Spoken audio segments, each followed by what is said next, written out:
How do's, Twitch tubes. Worst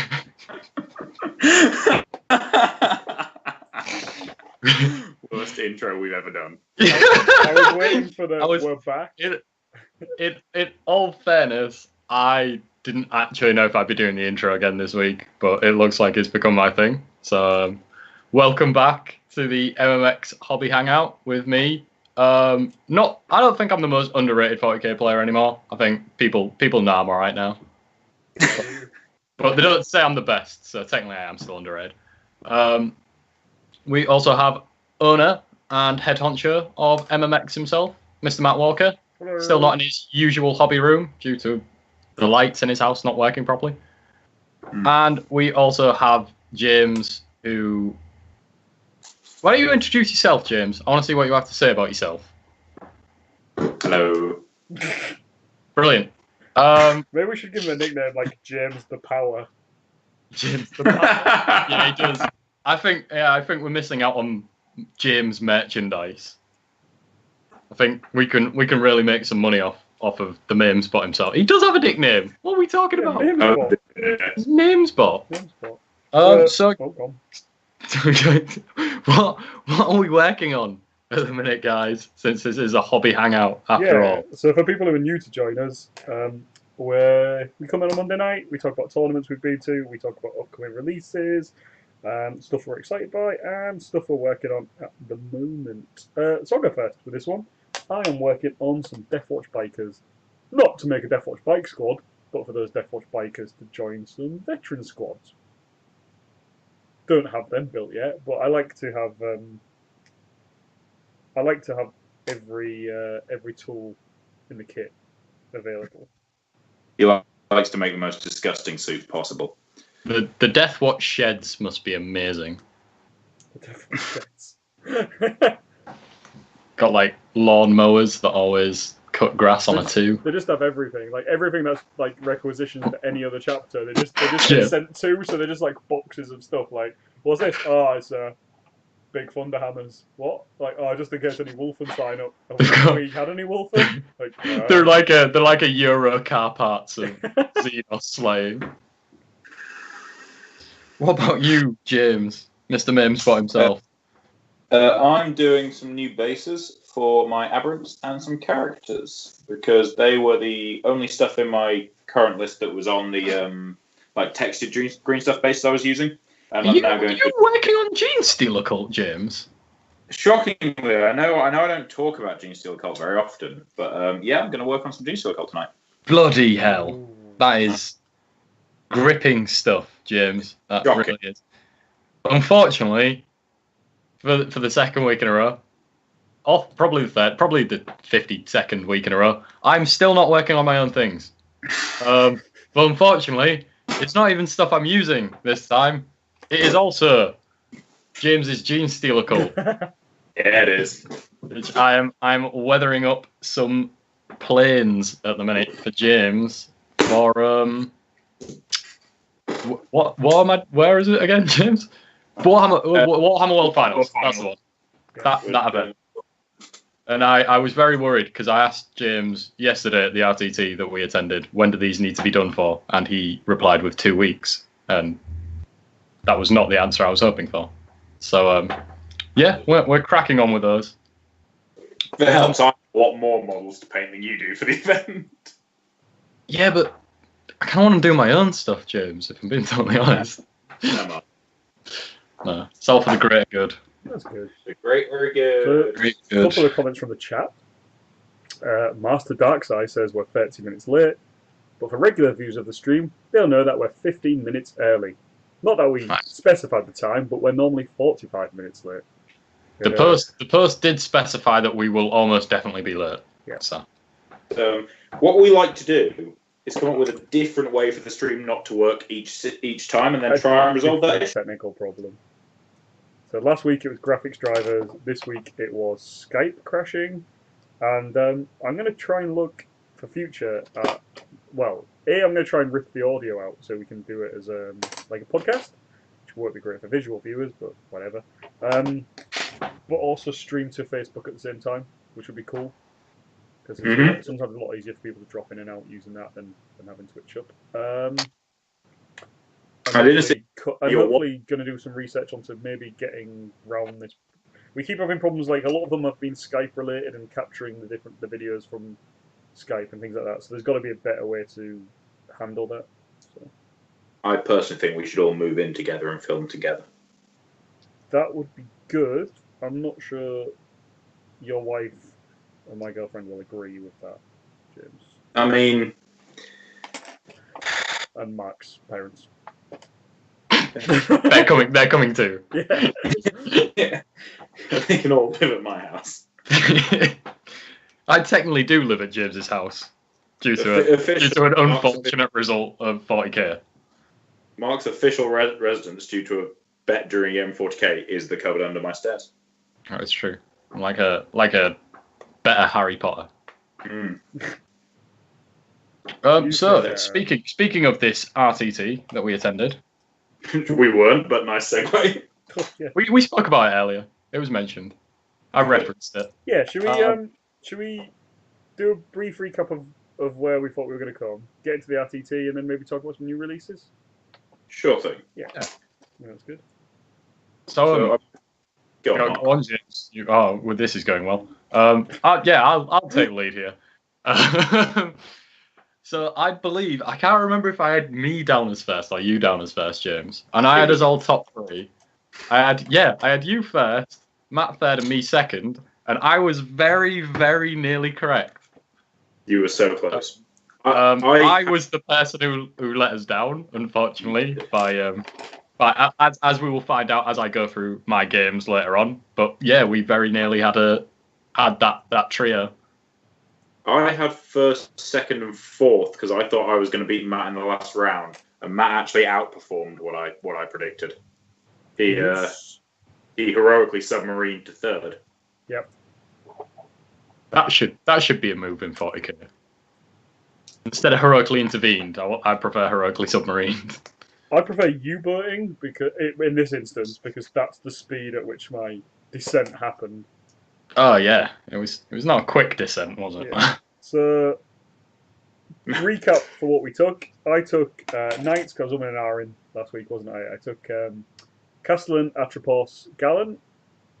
Teamed it up with a Rusty 17, so 2 Engineers and 15 Rangers. They were greyer for the Deny strat because we weren't using the new Assassin's rules yet, so I didn't want to put them in. And I also took a drill, the Termax, the Termite drill. Is it Termite? Terax, Termite drill. And 11 priests, because that's all I could fit in the list. Yep. Marcus? I took Harlequins. I took a load of clowns in boats, then some clowns on bikes. And then a Supreme Command detachment of Eldrad the Lad and 2 Warlocks. And surprisingly, I'd say the clowns in boats were probably even the boats themselves were the standout performers of my tournament, as we'll get onto in my game too, because James did witness the fury of the Harlequins fleet. Yeah, Mark's boats are made of sturdy wood, and they always overperform. They do. They're amazing. To be fair, if they keep overperforming, are they just performing at this point? It's possible. I mean, not based on maths, but yes, based on how they should reasonably be expected to do. I mean, one definitely made its points back. It did, yeah. I will as quickly as possible run through my list because there was a lot in it. Yes. I took 3 vultures with punch cannons. Then I had a Twisted Helix brigade of Primus, Magus, Acolyte Icon Ward, 6 units of Acolytes, 3 5s, 2 10s with Rock Saws, and 1 10 with Handflamers. 7 Aberrants, Clamavus, a Sanctus with a sniper rifle, 2 Sentinels, a unit of demo bikes, 3 units of mortars. I also had a battalion because I didn't have enough CPO ready, with another Magus, which was 400 Emperor, so I can have that delicious Vect, and the Twisted Helix Patriarch, and 3 units of Brute Brothers who had just chosen. How many games were you playing at once? That's a lot of stuff. I had 26 units. Wow. So I did you're not have that. 26. I had Like 8. 10, I think. Yeah. My list's kind of weird in that like 3 units sort of combine into one. Yeah. Because of the transports, yeah? Yeah. Yeah. And nothing really leaves them. I think the first 2 games I played, my opponent was deployed before I'd finished putting units in Deep Strike. Yeah, you are a frustrating person to set up against, Jim. Gene's still a cult codex, ladies and gentlemen. Not even because of the codex. He Jesus, he looks you in the eye as he's telling you to put I a think unit in is, reserve. I imagine, like, and this is where playing with the same army a lot is going to come into it. James, you know, you probably, I think you'll agree with me. I think when you're playing against cult now, you need to know how you're going to deploy your army and how you're going to screen it out, rather than worrying. I mean, you should go into most games with a game plan of where you want to deploy your army and not do it reactionary. Even though last week I said I play in a reactionary style, but if you have a game plan, if you know where you're going, you know where you want to be, and you can screen it out. It doesn't matter where that cult army is going because you can't see what it is anyway.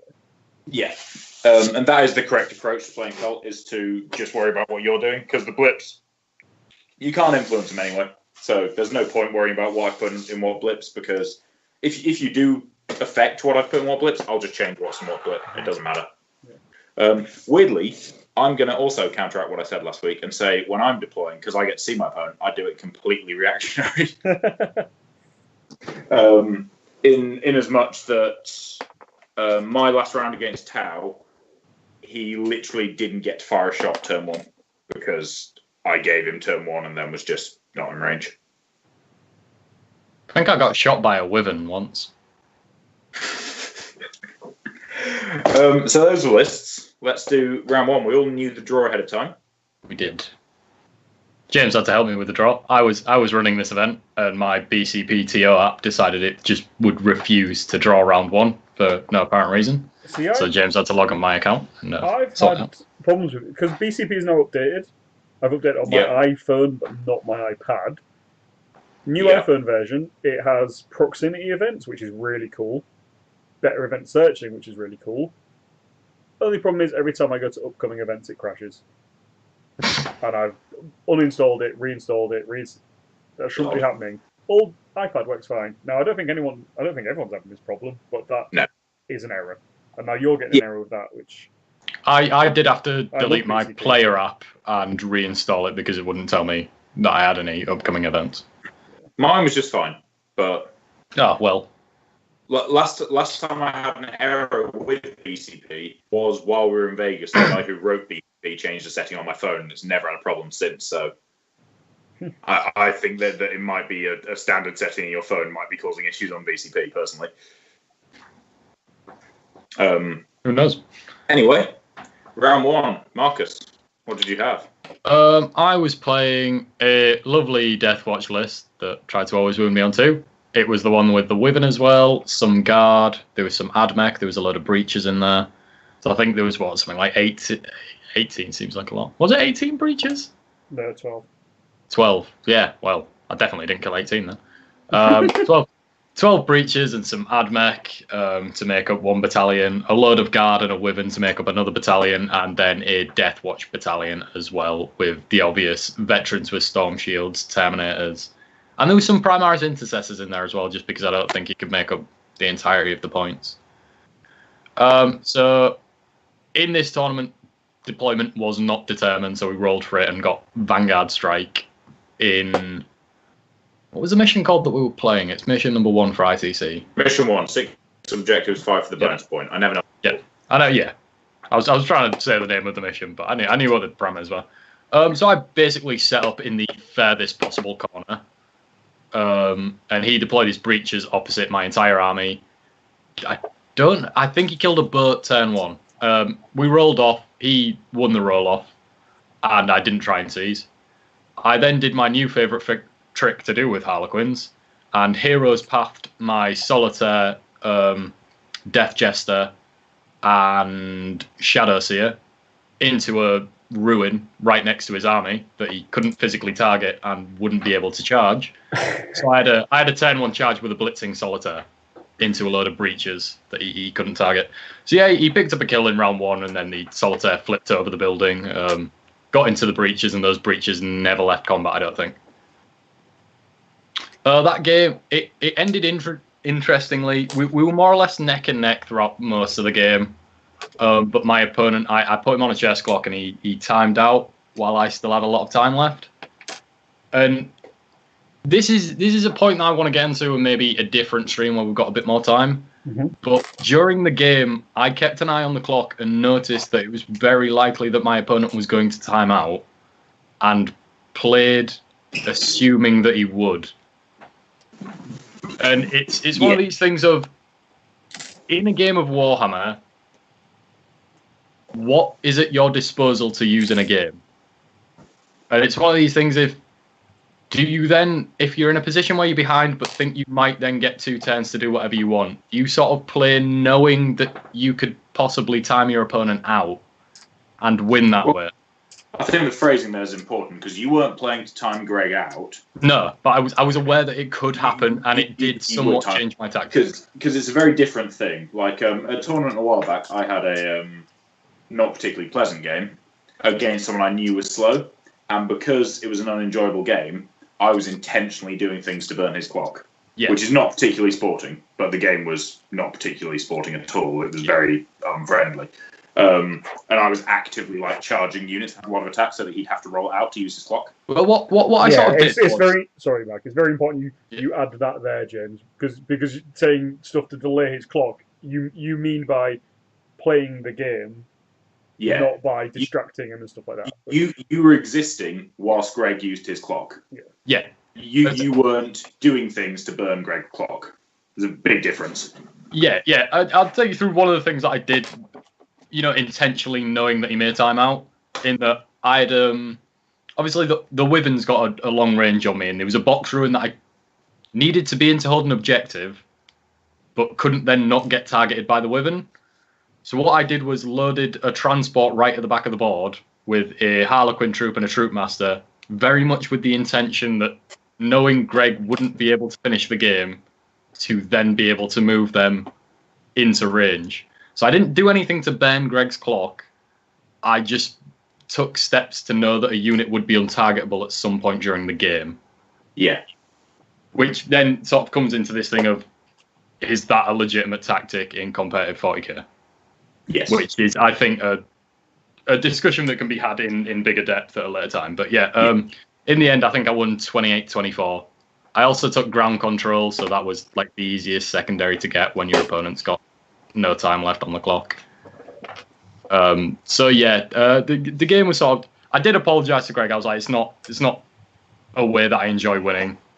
He was sort of a little bit disappointed with himself, but me and Greg have played a few times now, so there was no hard feelings in the end. But yeah. It's never a feel-good moment, but ultimately, if you clock out, you did that to yourself. You didn't do anything to Greg. Greg timed out. I remember watching one of the signals from the front line where Reese talked about he actually lost a major because he clocked out in game 5, and he would have won that game. And he was only disappointed in himself. It's never your opponent's fault that you clocked out. And the answer to it is go out, buy a chess clock, get a chess clock app, play games on chess clocks till you're confident in your time. I mean, it was a close game anyway. I think I'd definitely, regardless of if he clocks out, pick up 3 points on ground control anyway, because I'd flipped the board, so it was more or less a hammer and anvil style deployment. Yeah. So I could easily just move on to 3 objectives right at the end of the game because they're that close to each other. And then other than that, I think I could probably have stabbed him with kills. So I think it probably ends up closer. It's maybe like a 2-point victory to me if he doesn't clock out, or a 2-point victory either way to him. But the clocking out sealed it for me. So that was my round 1. I picked up a win. Okay, I'll quickly run through mine. I played against Panit, who with 3 ITC events at Hull in a row, I've got Panit round 1. This seems to be a habit now. He was running what's fairly standard for him. He was pure Blood Angels. He had a bunch of buff characters, including Sanguinora, Smash Captain, big bomb of Sanguinary Guard, 3 Insta-3 Plasma Inceptors, and then was filling up his points with Intercessors and Scouts. So I blocked out my zone, stood far enough back that the only thing he could shoot turn 1 would be vultures, and you'd have to advance to do it with his plasma, so it'd be -2 to hit. Which is never a good thing. No, so he took the advance, didn't take the overcharge, so he did 4 or 5 wounds to a vulture because he was only damage 1. So he didn't get a kill turn 1. My vultures went out, killed the plasma inceptors. I sniped out with my sniper shooting in his movement phase. Then in my movement phase, I sniped the shoot when you die banner so that I wasn't being plasmed when I killed the plasma. His turn 2, he came in with the Sanguinary Guard. Essentially, Panit's plan was, see how much shit I can kill with Sanguinary Guard. So he came barreling into my list, killed a Vulture, killed 20 Brood Brothers, killed a Sentinel with a Sanguinary Guard. In retaliation, I demo charge bikes, aberrants, Roxor unit, all the characters, piled into the Sanguinary Guard and support characters, killed the whole lot in a single turn. And after that, it was mop up, really. I had a Smash Captain and some Incest and some Scouts to deal with. Yeah. And yeah, it was a good game. We had a lot of fun, but ultimately he went really heavy-handed at the start. I think maybe he should have screened out and waited for me. But the screen out and wait for me is a big problem because I've then just got 3 vultures that pepper him for the game. He had to come at the vultures, really. So yeah, he got the heart of his army ripped out turn 2. So yeah, it ended up as a big win in my favour, 40-12. Nice. Well, that was one of the things with the RTT, wasn't it? 2 people could go 3-0, so it was important if you were intending on winning the tournament to win your games big. Yeah. And there's a tactic that I think you were talking to someone about as well, James, in that if you win your first 2 games big enough, you can then in theoretically your hardest game, you can just focus on winning the game rather than winning big again. Yeah. Well, we knew. We obviously, you've put up, for people watching this, Mark's already put up a post earlier on today which showed the score sheet, which shows that I won, so that's not a big secret. So I went into the final round 28 points ahead of 3rd place, which meant essentially, as long as I won the game, because you're not winning the game if you score less than 20 points, as long as I won the game, I'd won the event because I wasn't going to get caught. Yeah. And that was my aim. My aim was to go big smash round 1 and 2, and then after that, just focus on winning. Yeah. So Matt, your game 1. Yeah, so my game 1 was against a friend of the stream, Dave Forster, who's a great friend of mine. Not a great list for me to play against round 1 though, with my knights, which are pretty anti-armor. So it was, what was it? Oh god, I can't remember. Right, 2 Demon Princes of Tzeentch, 1 Demon Prince of Khorne with a Relic Axe, Araman, Zangor Shaman, 30 Zangor, Poxbringer, 30 Plague Bearers, 20 Blue Horrors, 20 Bloodletters, and a Traitor Guard Battalion. And a Sloppy Bar Piper and 2 Units of Cultists. And 2 Units of Cultists as well, yeah. There was a lot. There was a lot to kill, and the strength of that list is in those characters, and that's really hard to get into. Really hard to get into early. I went first. We got the bad on deployments. The pointy end-to-end one, pointy hammer and anvil. I'm sure that's what everyone's going to call it. Yeah, I can't remember what that one's called. The big long-range shooting was the Castellan, but pretty much just shooting at Zangors. I knew Zangors with that.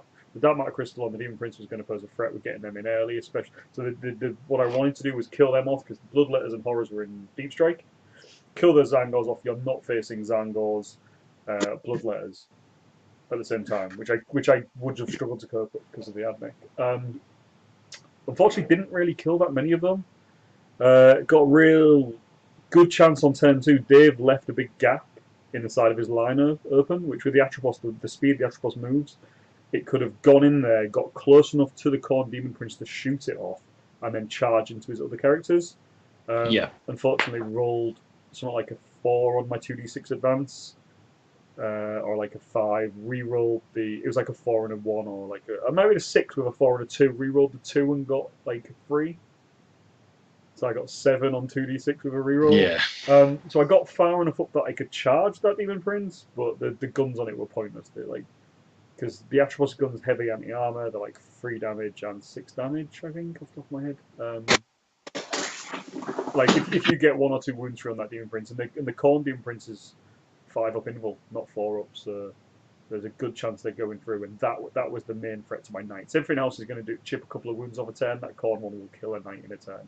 It's re-roll wounds and hits against Titanic, I think. And 6s do D3 mortal wounds as well. And it's 6 damage. Yeah. Good thing is I did get into that Demon Prince, killed it in combat, then couldn't kill anything. The Atropos couldn't kill anything for the rest of the game. I was like finishing stuff down. The Zangol went. I got rid of the horrors with my priests. Priest got taken out in reply, but the Castellan was doing work over there. The Bloodletters failed their charge when they came in, which was big. Did he do the 3d6 charge with the banner? Did, and he failed it. Yeah, it's rough. Yeah, it was unlucky. So the Gallant mopped them up. Basically, I'd marked for death on those units. I'd marked for death on the Zangols, the Plague Bearers, the Horrors, the Bloodletters, because I needed to get those kills. Went for Headhunter, but only killed 1 character, and that was that Khorne Demon Prince. At the end of the game, there was 1 Tzeentch Prince on 2 wounds, I think, or 1 wound. At one point, the Atropos, I think, split its attacks between Araman and the Bile Piper. No, the Poxbringer. Poxbringer made 2 5-up intervals. And these are like 6 damage attacks as well. And Araman made 1 4-up interval and ignored it. And it's just these little things, like it could have swung it. It was a very long game, but that was mainly due to me getting there late, so he did start late. But that army was a big army for Dave to play as well. But like time wise, Dave was very, very close to clocking out. But I wouldn't have done it because we hadn't been strict on the clock. In terms of like swapping over and stuff. But it was a loss to me, which I can't remember. Let's see if BCP will actually, we spoke about BCP earlier, let's see if it will actually work for me. I don't know if anyone else can pull up the...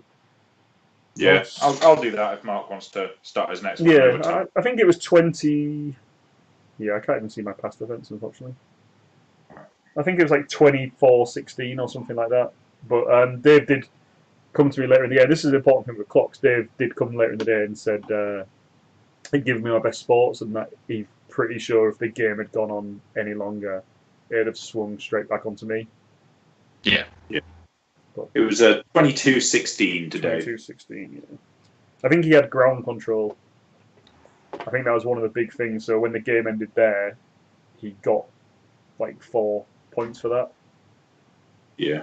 But yeah. Go on, Mac. Alright, so my game 2, I was actually kind of a little worried about it, and it's weird to say because I'm using Harlequins with 10 Haywire jet bikes and I drew Knights. And it sounds like an ideal matchup for me, but when there's 3 and they're all shooty, after you kill one of the Knights, those bikes never get ignored again. So it depending on who you're playing and what sort of Knights they've brought, after you've popped one, you can lose those bikes fairly quickly, and then you're relying on Harlequin melter pistols that aren't particularly amazing at doing it. So I played John Todd in round 2. He had a Crusader, a Warden, a Castellan, and then a unit of a battalion of Death Watch with 2 watch captains with jump packs, and then not the typical Death Watch battalion actually, because there was no Terminators and no Vanguard veterans in either of the squads. So it was literally just Storm Bolter and Storm Shield Death Watch veterans. Yeah. So we rolled off. I really wanted to get first turn. We got Dawn of War, and he deployed literally opposite the corner that I deployed my entire army in, with 2 of his knights, and then stuck his Warden onto an objective sort of closer to the centre of his deployment zone. He went first. I popped Hero's Path again with the Solitaire, Death Jester, and Shadow Seer for a very particular reason, in that he only had a knight guarding that objective.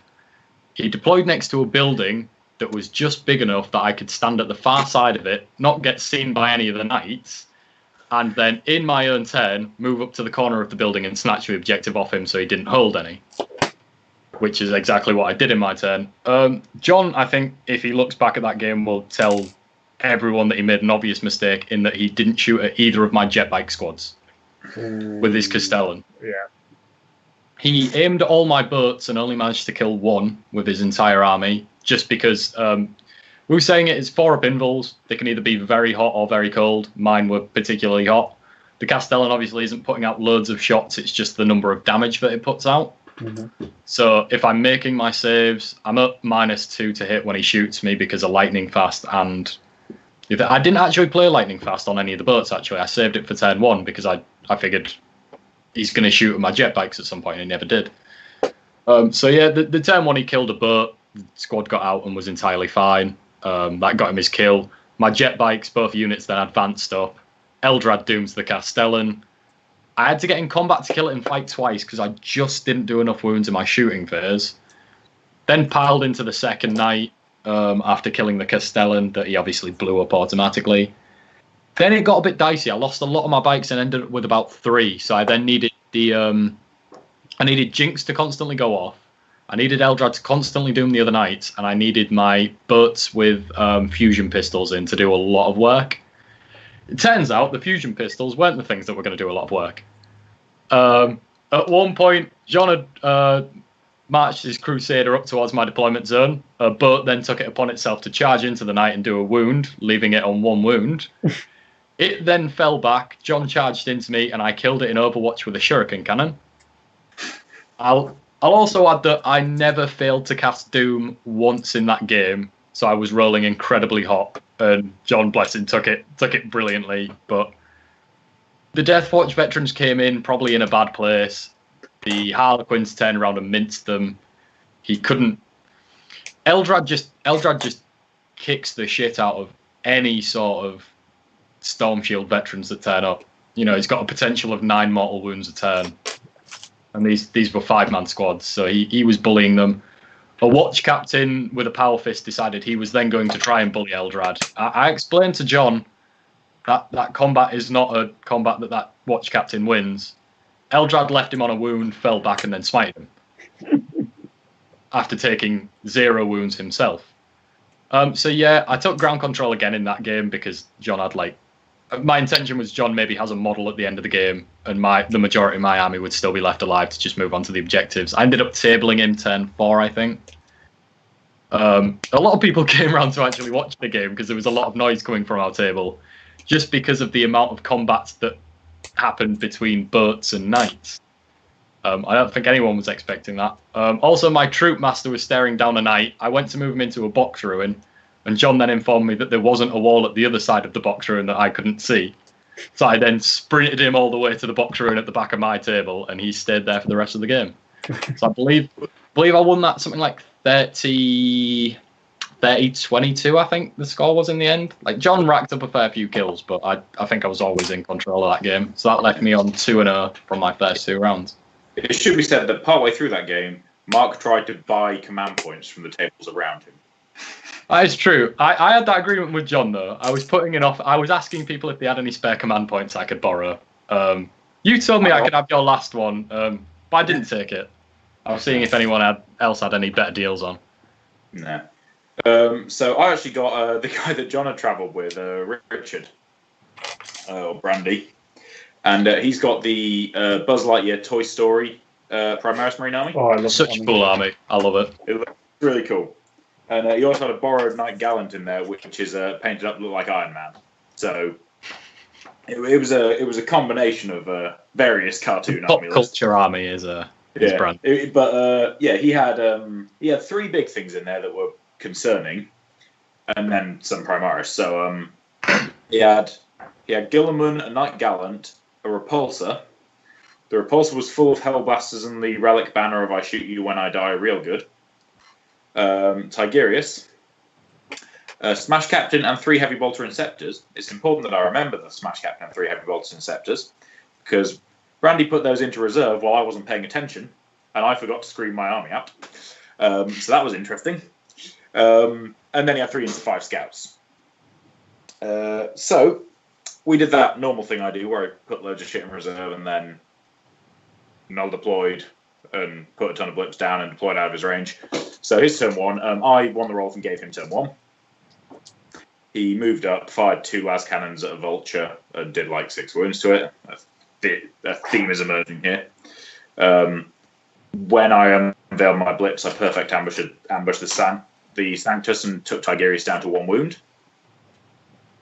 Then it was my turn, and he'd moved up just close enough that the Patriarch could walk out, be within 18 of the Repulsor, the Gallant, and Guilliman, so I had options, and keep his bubble of protective friends around him. The 3 vultures moved up, and there were some ruins along the centre of the board, and the 3 vultures proceeded to trap Guilliman and the Gallant in between 2 ruins, so they could not move any closer towards me than they actually were.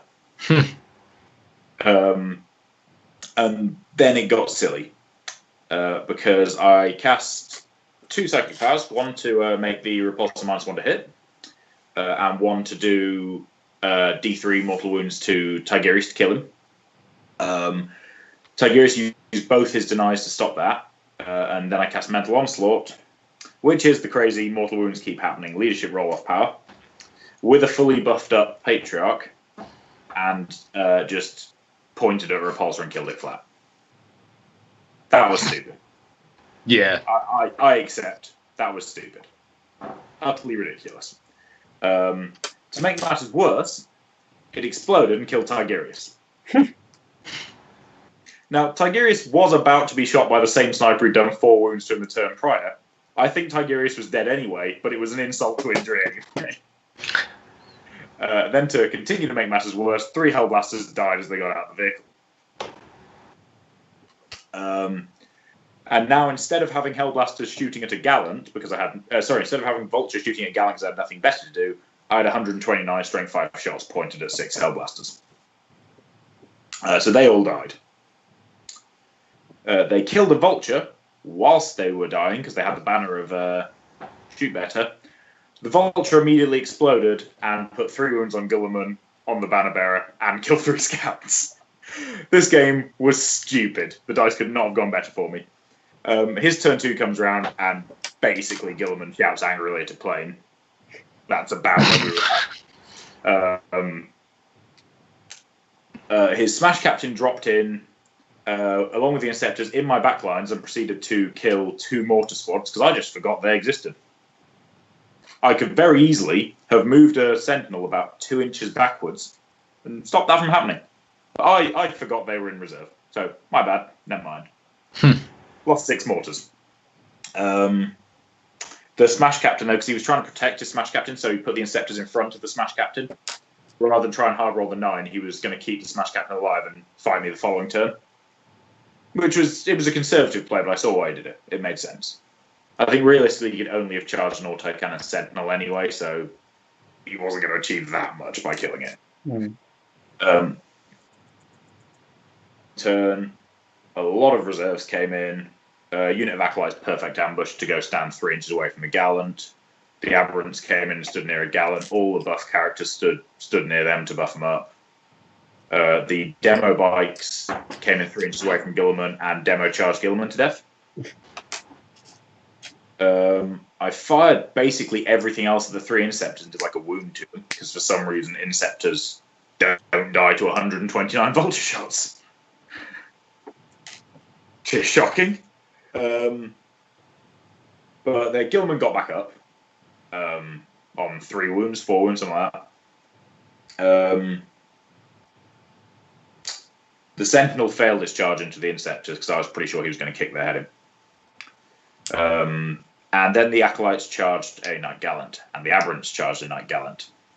I put +1 to wound on the Acolytes, who were already hitting on 2s, rerolling 1s, so they're now wounding on 2s, rerolling 1s with their rock swords. Brandy used his Iron Shield, because he had a Sanctuary, so he went up to 4 of involving combat.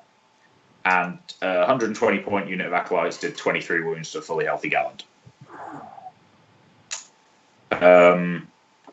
He then interrupted with the Gallant to kick the crap out of the Aberrants, and because this wasn't going well enough anyway, I decided I'd bet that. And the Aberrants slapped the Gallant to death. He then also used a CP to make it blow up easier, and it blew up and it killed. I think it did do like max damage to every unit within range, so it blew up like half a dozen acolytes and 3 aberrants and took like half the health off a vulture. It was pretty nasty, but his next turn he shoots some Brood Brothers because I've surrounded the Patriarch with Brood Brothers. I was trying to mental onslaught the Smash Captain to death and failed it. So I cast it and the Smash Captain just shrugged it off. So he shot away all the Brood Brothers and charged the Patriarch with the Smash Captain. Guilliman finally managed to find his way past some planes, but then failed to charge. So he just stood in front of my army. And the scouts decided now was the time to come out of the box rooms they've been hiding in to take pot shots at the Brood Brothers. His Smash Captain did 3 wounds to the Patriarch. He failed all 3 invulns, and then 3 mortar squads unquestioning loyalty directly in front of those 3 hits. And the Patriarch slapped the teeth out of the Smash Captain's mouth, because he will do that. After that, it was mop up, really. Guilliman was stood by himself in front of 3 strikers who just smited him to pieces. And then I was picking off scouts as and when I felt like it to maximise my score. So that was it. That was a 39-12 to me. And I have to say, I gave Brandy my best sports vote. I think we had a very fun game, despite the fact that the dice had clearly decided I was winning that game. Yeah. There was nothing he could do. He played it about as well as he could have done with what I was doing, and everything he tried, the dice just went, nah, I don't think so, pal. There was just no way. Yeah, and he had rerolls on everything as well, and it was still just coming up shit. And he took it all in good humour. He played a good game out of it, and I mean, it would have been very ezy to have thrown his toys out the pram. Yeah, Brandy came over to my game because obviously he travelled with John and sat as we finished ours, and that was pretty funny. I believe Brandy was more or less just giving John shit through the rest of our game. The pair of them are great to have at an event. They're really nice guys as well. Yeah. So your game 2, Matt? My game 2 was against a guy called Nick Cook, who I'm not sure how local he is. You guys? I think he's around the Ghoul area, maybe. Yeah, he's Grimsby now.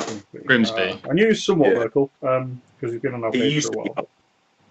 Yeah, I think I sold some models to him once. And yeah, this was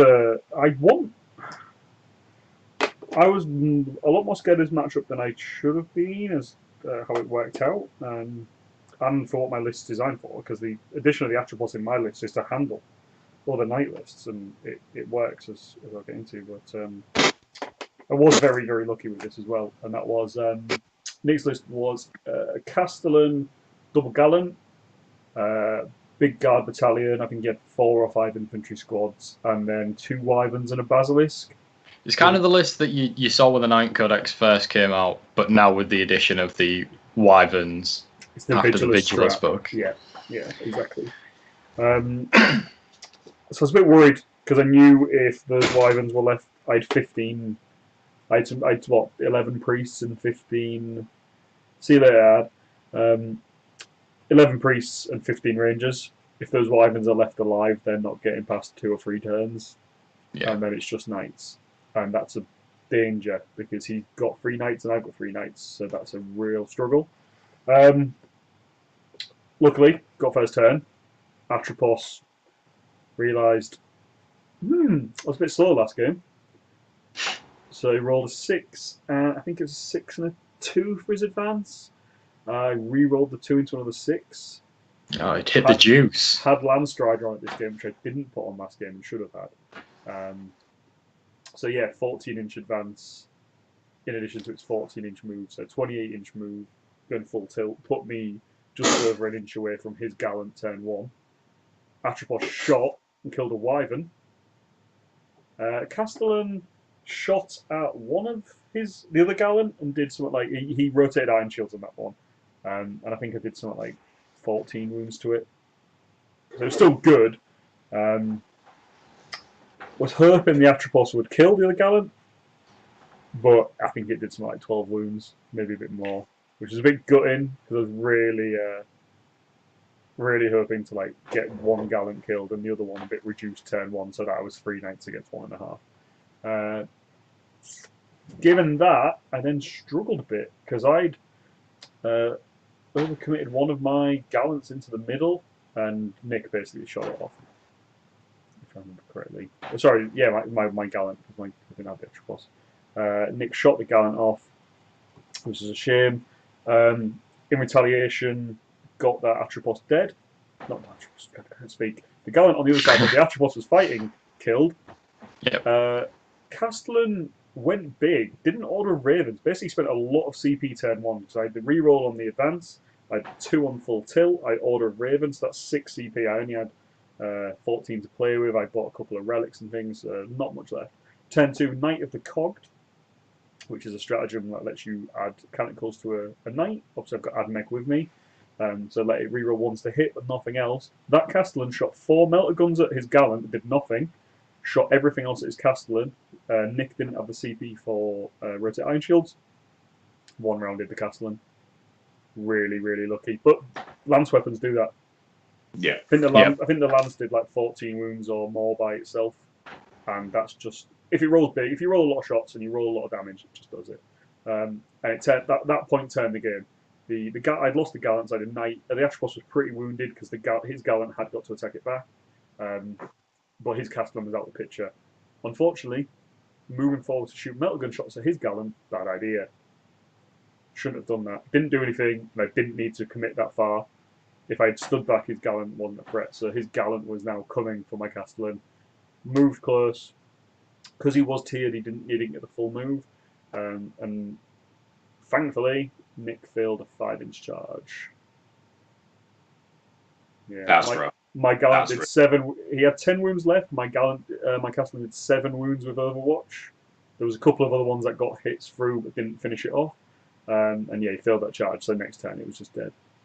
I eventually lost the Atropos in the corner, but this is the only game I've ever put the priests in deep strike with the drill, because I didn't want them getting shot going up the board. It was going to take them a lot of time to traverse the board.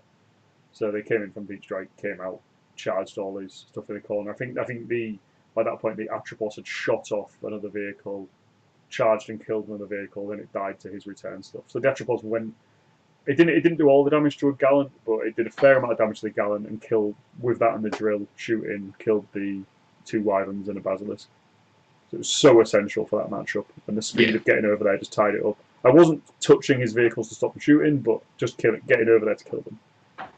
And just finished it off from there. It was just mopping up from there. The priest came in and started eating units. That's what they're there for. Which put me on 1 win, 1 loss. Going for that old submarine, aren't you, man? Yeah, apparently so. Needed to try and reclaim some honour because I knew what we predicted our results would be last week. So I went into my game 3. I drew Ben Tilford, friend of the show.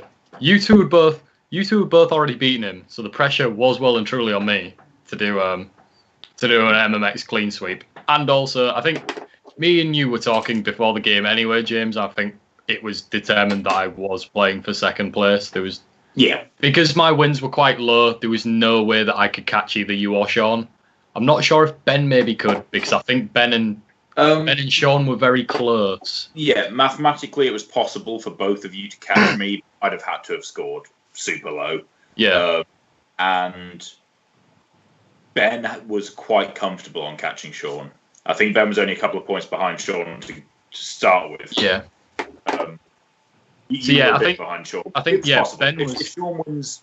If Sean wins the game versus me, he's going to have a low score anyway. It's going to be a low scoring win, so a big win on table 2 would have. So it was a bit of a strange one. You and Sean were playing for the win, Ben was playing for the win, and I was playing for second place. Yeah. Despite all of us having the same record. And I have to say, my dice rolls in this game were fucking rotten. Like, the only time I've rolled worse in a game, James, was against you in the game where one of your mages killed my solitaire in combat, despite the fact that I'd piled into him and he was on full wounds. I did. One of my favorite things. I did. Ben went first. I was happy to give him first because there was no way I was ever going to be able to shoot at him anyway. So I didn't try and seize. I did my trick again of heroes pathing the Solitaire, Death Jester, and Shadow Seer in my opponent's turn.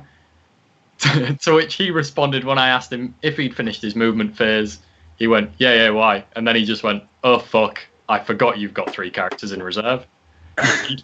He deployed in a ruin with all his planes. I obviously knew he'd have to move them out, but I didn't know if he was then going to move something back into the ruin. He didn't, which meant the ruin that he deployed in his deployment zone was entirely empty for me to deploy my 3 characters in, and put the Solitaire dangerously close to a ranger unit that was holding one of the objectives.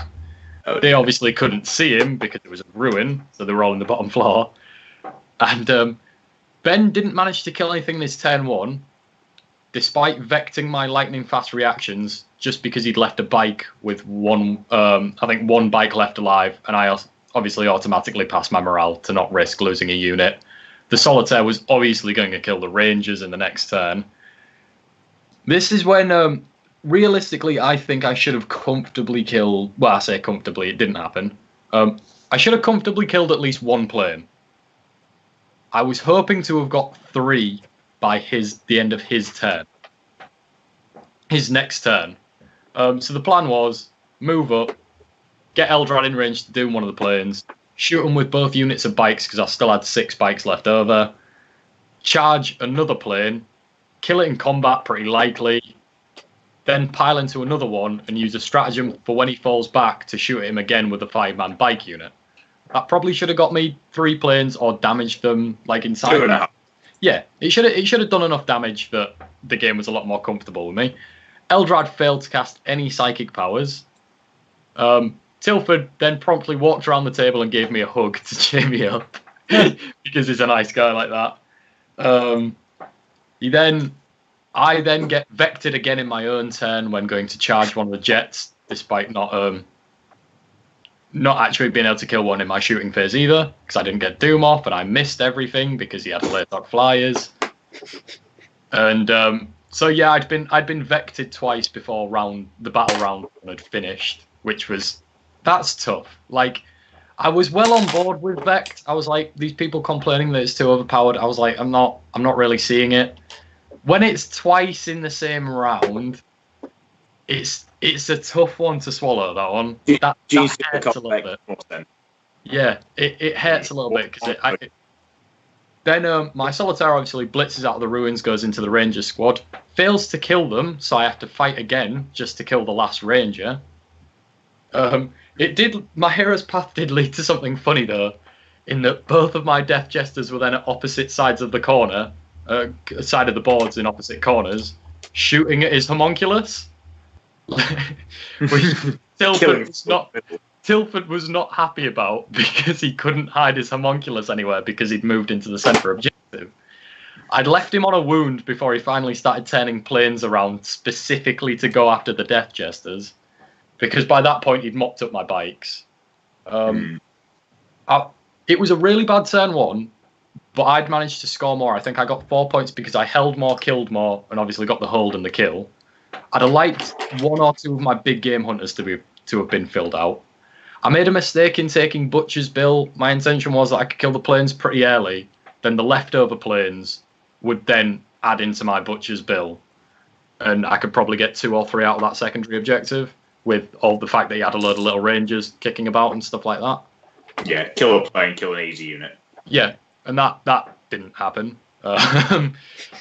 At that point, my dice really started betraying me. I think by the end of turn 2, I maybe had like a bike left, and then that bike was then being hunted by an Autark on a jet bike himself, which is not a fight that my jet bike wins. Eldrad was still kind of being pretty moody. He wasn't too keen on casting psychic powers. Tilford didn't turn around and come after the Solitaire though, which I was surprised about. He also didn't come after the Shadow Seer, so my Solitaire was typically on -2 to hit for the majority of the game. The Solitaire then chased down a unit of Grotesques and killed like 4 of them on his own, which was pretty impressive. Tilford then stopped ignoring the Solitaire I think he got wrapped by 5 or 6 grotesques after that, which left me with my trusty fleet of troops in boats, which then confirmed that I wasn't winning this game just because I couldn't roll anything. I shot 9 fusion pistols into a grotesque unit and failed to do a single wound, which James has seen that before with a Swarm Lord. It sometimes happens. That's different with the Swarm Lord. He's a bit tougher. A little bit, but there's still 4 up invulns there to feel no pain as well. It was kind of a weird one. There was also a point where I managed to... my boats were then chasing after Ben's planes because he couldn't really outrun me at most points. So they were then chasing the planes around the board just to try and get me some points back, because at that point I was like, I've lost this. I'll try and get 3rd place by just racking up points. I hadn't seen where everyone else's scores were, so it was like, right, I just need to just get what I can out of this game because I just can't win it at this point. So yeah, I chased after one of the planes, managed to kill it. It then blew up a boat that he'd left on 1 wound with grotesques, so that boat died. He then did 2 mortal wounds to his own jet and passed both the feel no pains on them, to which point I believe he came round the table and hugged me again and apologised. So yeah. Yeah, me and Ben both agreed we need a rematch where because Ben didn't even particularly roll well. We were spiking quite horribly, but he was rolling badly better than me. Yeah. I think it's fair to say. So I think I got something like 11 or 12 points from that game, which I was pretty certain wasn't enough to get me 3rd place. But luckily I'd got my 2 wins early and lost in the final round, so it meant my ITC scores were maxed out for doing that, because obviously you lose the points if you've lost your undefeated streak. Mm-hmm. So then my intention then went, all right, let's see how high I can get in the table and hopefully rack up some more points at the end, and then maybe see if I can get 3rd. But no, I just didn't score enough to do it. So in the end I came 6th, I believe. Yeah. Which, to be fair, isn't a bad result considering I'm changing up that Harlequin list anyway. I'm thinking about running one that's potentially a bit better, and it's my first competitive event of the season this season, and I think that's still only my 2nd ITC event with Harlequins as well. Yeah, it would be, because I haven't had another score. So I'll take 2 wins and a loss, particularly on the 2nd table where I'm actually playing for podium, so I'm not too disheartened by it. Like I say, it's always gutting to lose in the last round when you're undefeated, but with Harlequins it's difficult anyway. I could have picked an easier army to run. So. And Ben's a very good player, and Ben's running one of those nasty flyer lists with a ton of grotesques. His list was dirty. It's not necessarily a bad matchup for me, but when the dice are happening like that, you need some things to go right in that matchup. Yeah, we both give each other our best sports votes just because we were both rolling terribly and having a lot of fun while we were playing and stuff like that. Ben's an absolutely lovely guy as well. So I look forward to having our rematch at some point, Ben. Absolutely. So my round 3, I drew Sean, as we know, because Sean was the other undefeated. This was a weird one. So at the start of the day, me and Sean know each other quite well. We played a bunch of times now. Quite often at tournaments as well. And me and Sean had a conversation where I basically said to him, I think you made your list worse. Yep. Why have you changed this list? I also told him that, to be fair. Yeah, he used to run triple Riptide, and he dropped 2 Riptides and went with 6 broadsides. Which I thought, it's a trade-off. It's massive, it's much more damage, but it's much, much easier to counter. And the big problem for Sean there is, if there is a list out there in the world to counter a shooting castle, it's mine. So Sean's list in full, he had 2 battalions of Tau. I think he had 6 units of Fire Warriors, 2 units of Crews, 3 Firesight Marksmen, a Cyclic Ion Commander, a Riptide, Dark Strider, Firesight Marksman, Ethereal, 6 broadsides, 3 units of Shield Drones. I think that was everything. So we got Vanguard Strike. Sean got the pick. He picked a corner he could castle up in. He gave me one where I had 2 ruins in my deployment zone to hide behind, but then there was a nice killing field in the middle. So I put a ton in reserve, waited for Sean to put down his good stuff while I was just dropping blips and mortars behind walls. And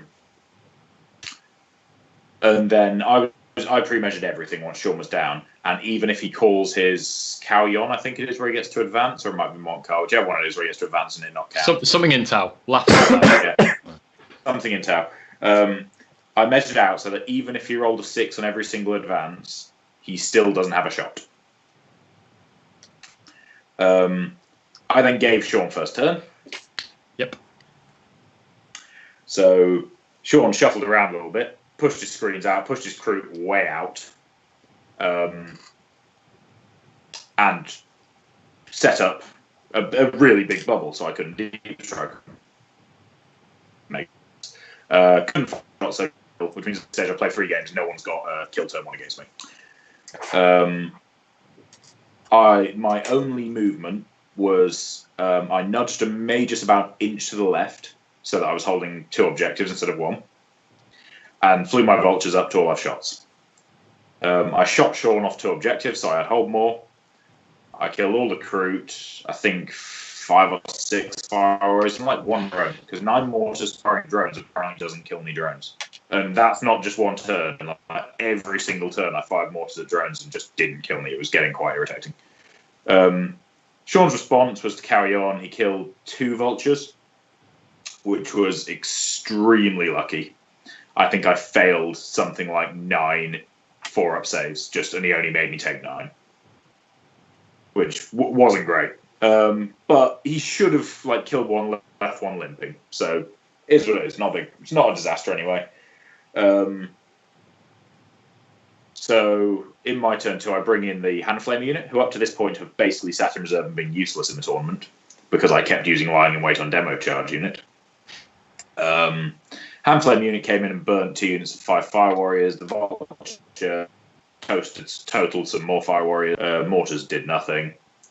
My Patriarch rolled his advance and rolled 1 inch too little to get into 18 of a Tau Commander to blow his head off with Mental Onslaught, so he just moved an inch closer and stood in the ruin he was already in. And we were basically playing a game of the only things in line of sight were the Vulture, the Handflamers who had to be close, and characters who were on objectives and couldn't be targeted. So I was scoring 2 objectives, I was killing him off the objective so that I always had hold more. So I killed him back to screen. I also dropped in a 5-man unit of Acolytes and just tried a 9-inch charge through a wall, and some Fire Warriors had wandered away from supporting fire and failed it, but I was behind a wall, it didn't matter. They were fine. So we're going to turn 3. Sean pushes out what he can with screens again. At this stage, he's basically got 3 Fire Warriors alive, maybe 6 drones, and then all of his firebase. Except Dark Strider, because Dark Strider got shot in the face by the assassin. Because screw being able to fall back and shoot. His Ethereal, by the way, got shot in the face 3 times by the assassin throughout the course of this game. Every single time failed the save, and then made all of his feel no pains. On 6s.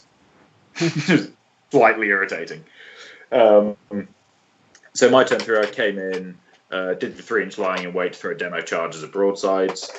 Perfect ambushes the Aberrant so that they had charge range on both units of broadsides.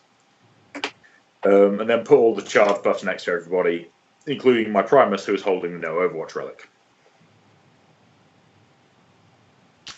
And then I had some acolytes who were jumping through walls so they couldn't be shot either. Patriarch this time rolls exactly the same as last time, but he moved an inch last turn, so he's now in range of the Tau Commander. So he walks out and with his pointy claw points at him, and the Tau Commander falls out of the sky and dies. Because of Mental Onslaught. Which was only my 3rd kill with Mental Onslaught of the whole tournament. When it works, it's horrible. It doesn't work that often. By the way, I killed the Repulsor, I killed a single Kroot because it looked at me funny, and I killed the Tau Commander. I think, though, with Mental Onslaught, there's a point where it becomes... it's just anything that has that ability to auto-kill something like a Castellan is ridiculous. I know, it's stupid. I absolutely agree. I think it should be nerfed. I don't think the mortal wound can nerf it. I think you do unmodified. Because like my Patriarch's casting this at least 13, which is stupid. Yeah. I think if you say that has to be done on unmodified leadership, it becomes extremely reasonable, because then I'm just casting and I have +1 to the roll against most things. Yeah, like I said, there should never be anything where it's like, yeah, if this goes off, if this goes off, you've lost. Especially 6 points. Especially against things like Tal, where they don't even have a deny strat. Well, the following turn, I got all the buffs up and just pointed a Riptide and it died. We didn't even have to roll dice; it just auto died. Yeah, because I had +6. So that is utterly stupid. Nothing should auto die in the game. Yeah. But anyway, I did my demo charges. I threw them and killed, I think, every single drone because no broadsides with 5 demo charges. That was enjoyable. Then the Primus made his charge and touched the broadside, so they weren't overwatching. I cast an overwatch on the Riptide. I got him with the Aberrants, 1 unit of Acolytes, the Primus. I think that was it. But with double fighting Aberrants, I killed all 6 broadsides because they do that. The Acolytes kind of whiffed and didn't kill Shadow Sun, which was odd considering they'd done 23 wounds to a knight the previous round. But yeah, so Sean's following turn, his Riptide shot the Aberrants, which is a fairly poor target for it because it's damage 2 and they're reduced to 1. So he killed 3 Aberrants. Yeah. I mental onslaughted the Riptide to death, as I mentioned. Shadow Sun and the Fireblade die, as do the remaining drones that had been on the other side of the board, so weren't useful at that stage. And I killed the last remaining fire warriors. So Sean had 3 Firesight marksmen left at the end of turn 4, and we just shook there and agreed that I was going to kill 1 Firesight marksman each turn to get kill more, and we didn't bother rolling out. Yeah. So yeah, it's a 39-12 to me, which gave me the win, and also set up the weird statistic that all 3 of my opponents scored exactly 12 points. That's a fun little fact. There's your first tournament win with the new Gene Steel Cult as well, isn't it, James? Indeed. First tournament with the new Gene Steel Cult, first tournament win, which is always nice. Yeah, of course. It was all of our first official tournaments of the RTC season, wasn't it? Yep. First tournament of the season. So, Mr. Matthew. Hello. Round 3, sir.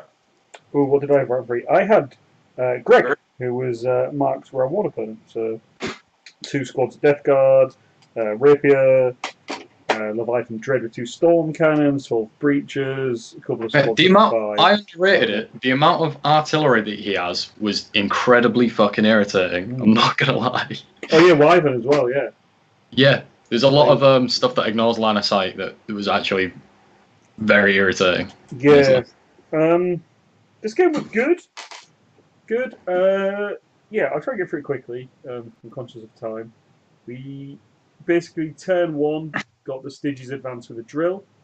The priests went into 10 guardsmen, and they were in front of a ruin. They were screening out a ruin where there was some intercessors on the top. I knew there was some stuff behind it, but I didn't realise how close. Galen and Atropos advanced really fast.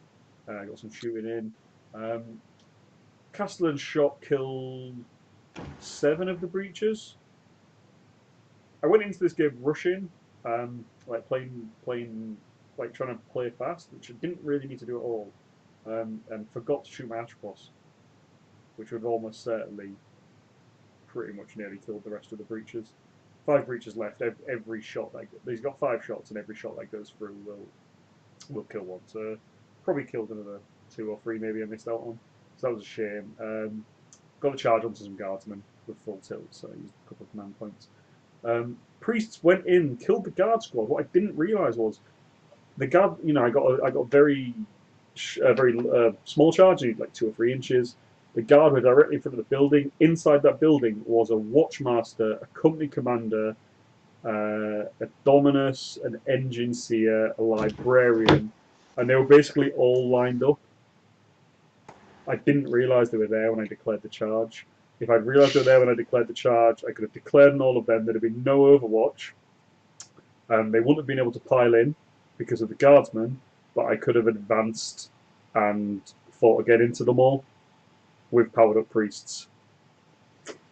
But I didn't realise they were there. So it turned from what could have been a very, very short game, because I think if that had happened, Greg would have conceded pretty quickly. Like, not at that point, but maybe a couple of turns in. So it just became a thing of the breaches died quickly, apart from one who hid in some cover. The knights ate the guard, started trying to get into those storm shields. But it's just a case of stomping on him and waiting until he fails some 3-ups. He was failing 2 or 3 ups a turn, and then probably re-rolling 1 to fail 2. So I always found that when I was playing Deathwatch, that those 3-ups can be resilient, but once you lose a veteran, it fucking hurts. The veterans were equipped to deal with knights. The breaches, no. He did get to shoot those 5 breaches because he auto passed the CP. They didn't do anything. I don't think they wounded. I think he got something like 15 hits, maybe. I can't remember, but no wounds because he needs 5s and 6s. Then they're probably good against normal vehicles and the D6 damage. Then the 5 and 6s aren't great against knights.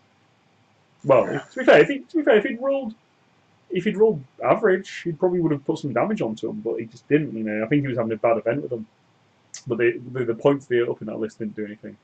The Vive from Dread drops in, kills a Gallant, but it dies to the Castellan in the turn after because it's hard to find.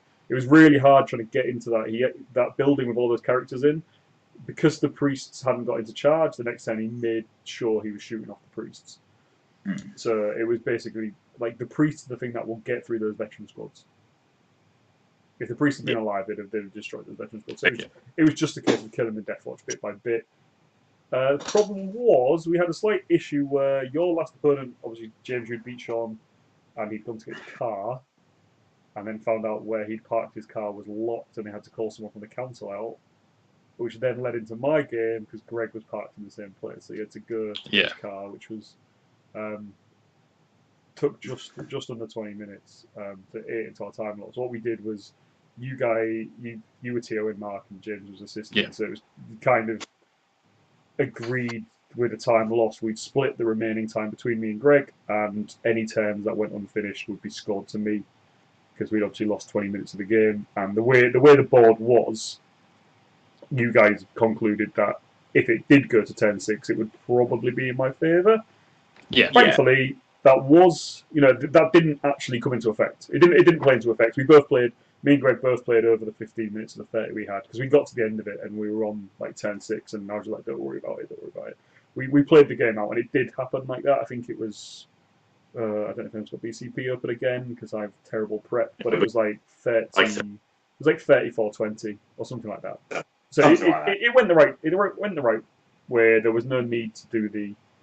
No, we had to have it in place just in case something weird happened, but it was 35-21. Yeah, there we go. Yeah. Like it felt a lot closer than that throughout the game, and at the point where Greg had gone to get the car, it was within a point or two. Yeah. And that's the thing. Like obviously, it shows if we hadn't have got that time to play, if we played one more turn or 2 more turns, it would have been a very different game. But we played, and it was great. The Castellan rolled. It just rolled hot. They do. They do. Like Cole's Wrath was going. They're nasty. We all know killing stuff off. Like if we're going to call mental onslaught, yeah. And unfortunately, I don't think Greg's list. The breaches might deal with knights. I don't know what luck he's had with them, but in that game, breaches are a weird one in that they're really difficult to shift in that big a number. Yeah, but they're counterable. It's. I find them to be almost like mortars in that they're extremely point efficient when you actually math out what they can do. Yeah, but they don't actually do a lot. Yeah, they're a really weird unit. Like I said, when I played him, I put a solitaire into them, and they don't really do a lot back. Yeah. It's in combat, isn't it? Yeah. Well, they've got the combat ability. They've got like the combat clause and stuff, but if you hit them hard enough straight away, they're too big to really maximize attacks. And because it's that big of a blob, it's easy to stop them piling in to where you want them to be. So yeah, you can really mess with them. Yeah, they're one of those units that's not bad because of the rules, bad because of the way the model is sometimes. their footprint is huge. Anyone who's tried to transport around like 9 mortars or something, imagine doing that with a whole unit of 12 of them. They're all one squad, and you've got to keep them in coherency and move them all together. Yeah, absolutely. That was the thing. He was trying to screen that, but at the same time screen the Death Watch with like 2 units of guard. And with a Castellan shooting them turn 1, one guard squad got wiped out in combat by the Atropos, and the other guard squad died to morale because he had to CP past the breaches. Yeah. And it was so close to the Atropos piling in and tagging the Death Guard, which it made no difference, but he did get to tag another guard squad and the Scutari, so just shits and giggles really. But I was very scared of the Death Watch because I haven't played them yet. But then they do nothing to knights. Yeah, they don't damage the knights. My army isn't particularly worried about them in that I can make them -2, -3 to hit my important stuff. They're annoying to deal with, but if you've got any sort of mortal wound output, they just can't really take it back. Yeah. Obviously, bolter drill makes them annoying, but if you force them to move and sort of stay out of their range, then you should be all right. It's just obviously going to be with stuff like horde armies that have to get close, where they're really going to start doing work. Like they were a big counter to walks and stuff like that. Although, James, I'm not sure if oh no, you've all got the Tyranids keyword, haven't you? I don't know if Deathwatch have got a specific stratagem for Gene Stealer Cult. They don't. We didn't have a codex when they came out. Yeah, it got a few indexes as well, because Orcs obviously didn't have a codex when the Deathwatch codex came out. But they definitely don't have one. And even though we do have the Tyranid keyword, the Tyranid one specifically it's sign-ups. Don't have. That's hilarious, because I'm pretty sure. Oh no, they didn't. They were already out. But didn't the modern day Deathwatch come out? Oh no, it was with the Eldar set, wasn't it? Or was it with Overkill? I have no idea. Gene Stealer Cult first came back with Overkill, right? 7th edition Overkill. I think Overkill may have come first. Yeah.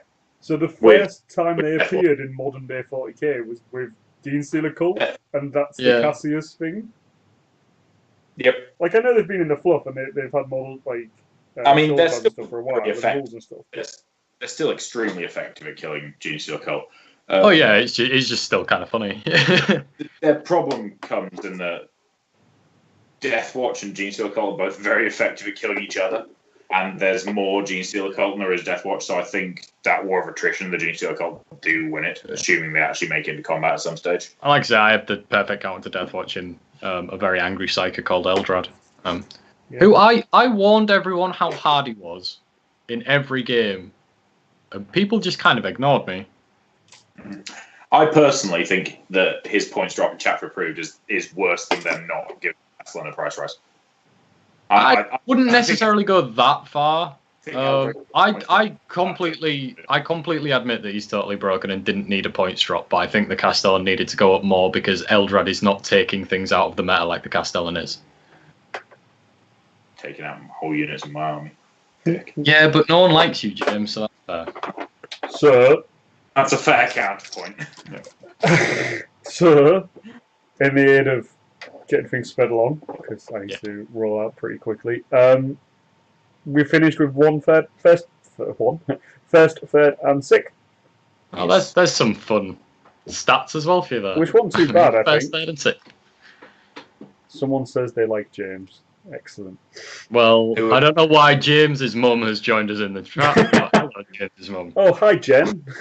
I clarified that both my wife and my mum don't like me. All your friends. What did we learn from this tournament anyway, guys? What final closing comments on the tournament itself? What did we take from it?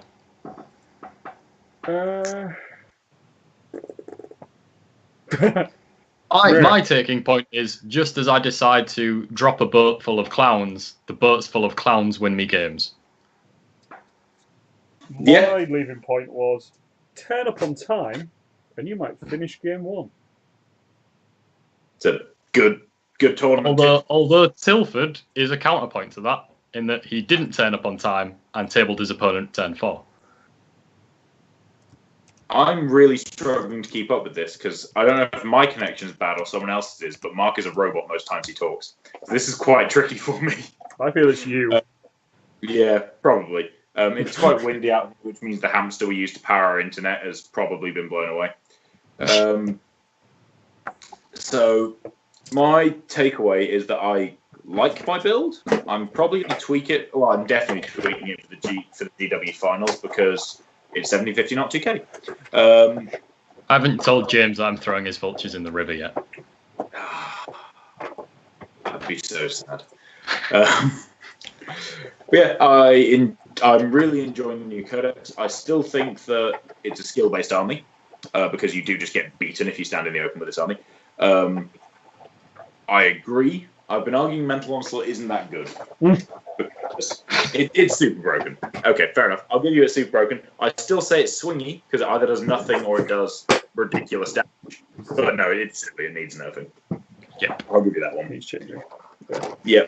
And I really enjoy shooting people with the Perils of the Warp sniper rifle in their own movement phase. That was my most enjoyable part of the tournament. It's really funny. I don't want to. I don't think the priests were a good fit. Although they did a bit of work in game 2, but I think other stuff in that role would have done for the point sync that's in it. So, so we're gonna do right. Yeah. So in a minute we'll do a closeout question for you, James. We'll do that in a second. So I think next Monday, if we go through the new box set, we go through new Assassin's rules. Ooh. We'll have a discussion of the new Assassin's rules. We maybe won't go into depth, but we might do. We'll see how it goes. Yep. Have more of a general show. Do that and try and go over the new box set. And hopefully I'll have coloured in more of James's planes by then as well. The new box set goes on pre-order on Saturday. Everyone's already seen it and the contents of it, so kind of have a week to sink into it and see what we like about it, because I really like the fluff of it. I have not read the fluff of it, which will shock everybody. Yeah, as much as I make fun of James for it, I too have not read the fluff this time.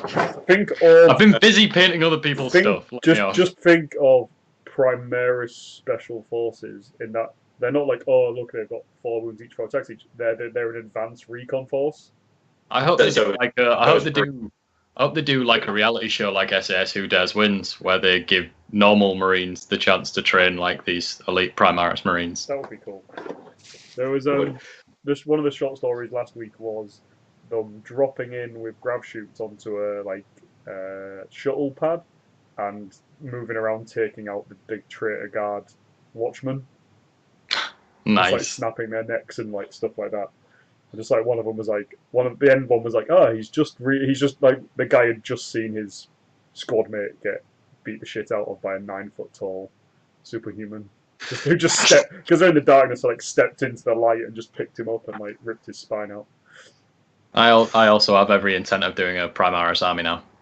Yeah. Well, I mean, they gave you winged autocannons. You were always going to do it. It's the only kind of autocannon you don't have. I think they've just handed me the ITC on a plate. Right. So I think that's what go on. For next week's show, because I know everyone really wants to look forward to it, we'll probably talk about my GWD finals list as well, which no one cares about, but I thought I'd bring it up because it's going to be the weekend after that. Maybe we can have a vote. We'll do a vote. We'll do a Twitter vote. Do you want to hear about James' list? So James, close out question quickly because I want to go.